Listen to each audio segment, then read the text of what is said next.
Evening everybody, I hope you all are doing well. Friends, आप लोगों ने literature में सुन रखा है that human being is a social animal. और इंसान जो है वो कभी भी अकेला नहीं रह सकता, लेकिन कुछ लोग ऐसे हैं जिनको अकेला रहना बहुत पसंद है, इंट्रोवर्ट होते हैं, नेचर में अपने आप को इतना इंडल्ज कर लेते हैं कि बाकी लोगों से खुद को कट आउट कर लेते हैं। जी हाँ, तो आज जो स्टोरी पढ़ने जा रहे हैं वैसे एक इंसान की है और इस स्टोरी का नाम है the man who loved islands by D.H. Lawrence. So without wasting any time, let's get start. Story को समझने के लिए सबसे पहले इसके कैरेक्टर्स को देख लेते हैं ताकि आपको समरी की अच्छी समझ आए।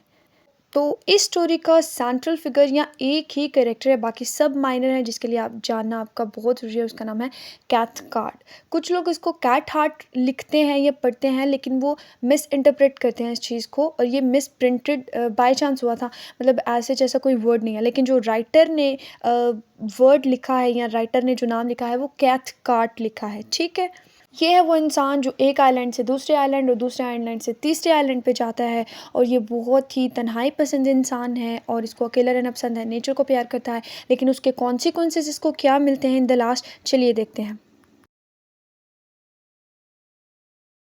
तो समरी स्टार्ट होती है कैथकार्ड से, एक ऐसे इंसान से जो कि एक आइलैंड पे पैदा हुआ है और वो बहुत ही ज़्यादा आइलैंड को पैशनेटली तौर पे पसंद करता है। यानी कि छोटे छोटे जजीरे उसको बहुत ज़्यादा पसंद है, बहुत ही ज़्यादा पैशनेट है उसके बारे में। ये पूरी स्टोरी का सेंट्रल फिगर है।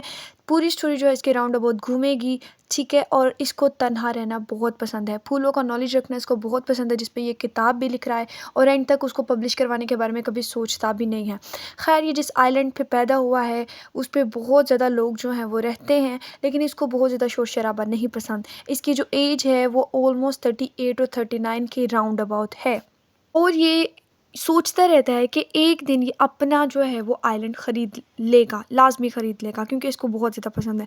और फाइनली ये अपना एक आइलैंड ख़रीद लेता है और बहुत ही जल्द माइग्रेट कर जाता है अपने नए आइलैंड पे, जो कि इसके पुराने वाले या पहले वाले आइलैंड से छोटा आइलैंड होता है। इस आइलैंड पे सिर्फ 3 कॉटेजेस होते हैं। ये अपने साथ जो है एक बटलर को लेके आता है, एक हाउसकीपर को लेके आता है। बहुत पैशनेटली तौर पर इसको प्योर परफेक्शन का जो है वो एक फेस दे देता है इस आइलैंड को, जहाँ पे बहुत कुछ होता है। मतलब नेचर जो है वो सारे सीजन्स इसको दिखाती है, फूल वहाँ पर उगते हैं, एनिमल्स होते हैं वहाँ पर, और बहुत कुछ ऐसा होता है कि उस आइलैंड को ये परफेक्ट बना देता है। ख़ुद भी बहुत काम करता है वहाँ पे, एक बुक की लाइब्रेरी भी बनाता है।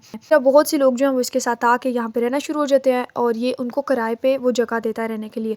इस तरह ये भी मुनाफा कमा रहा होता है। बहुत से लोग जो हैं वो इसको मास्टर कह के बुलाते हैं, क्योंकि उनको लगता है कि ये कैथकार्ड की ही सारी मेहनत है जिसकी वजह से हम इतनी परफेक्ट जगह पर रह रहे हैं। लेकिन एक साल जैसे ही गुजरता है तो एक मिसहैप हो जाता है, वहाँ पे सैलाब आ जाता है, फ्लड आ जाता है और सब कुछ बहा के ले जाता है, जो कि कैथकार्ड के लिए बहुत ही शॉकिंग न्यूज़ होती है।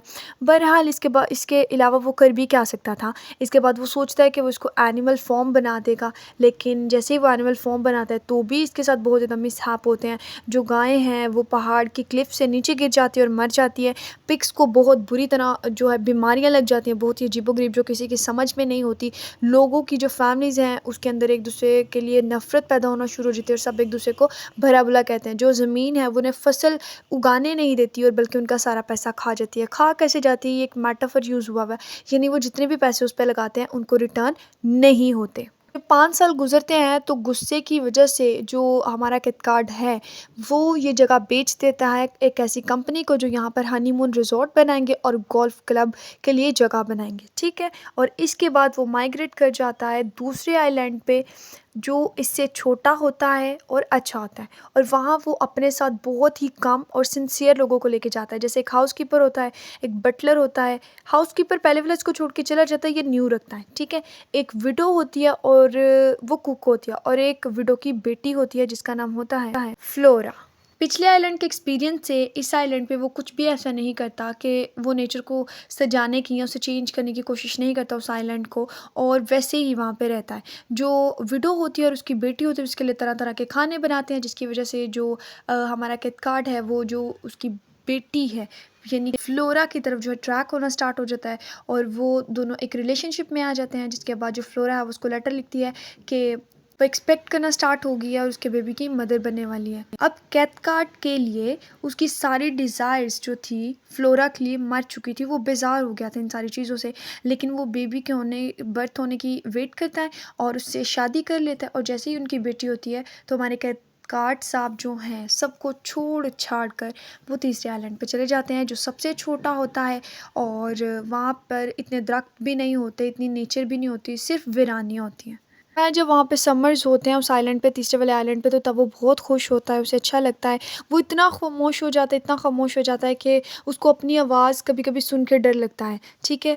लेकिन जैसे ही वहाँ पे विंटर्स आती है ना, तो उसके घर के इर्द-गिर्द और इवन तो उसके घर के दरवाज़े के आगे भी बहुत ज़्यादा बर्फ़ गिर जाती है। एक दिन वो दरवाज़ा खोलता है, बड़ी मुश्किल से बर्फ़ को हटाकर बाहर जाकर अपने इर्द-गिर्द के माहौल को देखता है और वो सोचता है कि ये वो वाला आइलैंड तो नहीं है, जिस पे मैं रहने आया था। बर्फ़ ने तो उसका नक्शा ही बदल दिया था। फिर वो एक पहाड़ी पर चढ़ता है और उसको देखता है, फिर उसको लगता है कि अब जिस जगह पे वो रह रहा है वहाँ पे कभी भी कोई बहुत बड़ी शिप नहीं आएगी, क्योंकि अब हर जगह बर्फ़ ही बर्फ़ है और उसने अपने आप को हर चीज़ से मुनक़ता कर लिया था, डिस्कनेक्ट हो गया था। इतनी देर में जब वो पहाड़ी के ऊपर होता है तो वो अपने पीछे किसी बहुत ज़्यादा चीज़ की या गरज की आवाज़ सुनता है और वो किसकी होती है, बर्फ़ का पहाड़ जो है वो टूट रहा होता है और थोड़ी देर बाद वो उसकी ठंडक जो है खुद पर महसूस करता है। तो यहीं पे हमारी स्टोरी ख़त्म हो जाती है। राइटर ने एंड पे क्लियर नहीं किया कि क्या वो मर जाता है। डेफ़िनेटली अगर देखा जाए, समझा जाए, अंडरस्टूड वाली बात है कि वो मर गया होगा, क्योंकि बर्फ़ में या वैसे भी इतनी तन्हाई में कोई भी इंसान ज़्यादा देर तक ज़िंदा नहीं रह सकता। लेकिन राइटर ने ये क्लियर नहीं किया और उस इंसान को वहीं पे छोड़कर जो है स्टोरी ख़त्म हो जाती है। तो दैट्स इट। अब इसके थीम्स देख लेते हैं। तो सबसे पहले हमारे पास थीम है कम्युनिटी का, उसके बाद आ जाता है मैरिज का, फिर है थीम इंडिपेंडेंस का, उसके बाद लव का थीम दिखाया गया है, पैसिमिज्म का थीम दिखाया गया है और इन द लास्ट लोनलीनेस का थीम दिखाया गया है। So friends, that is all about today's lecture. Stay tuned for more such videos. तब तक के लिए खुदा हाफिज़।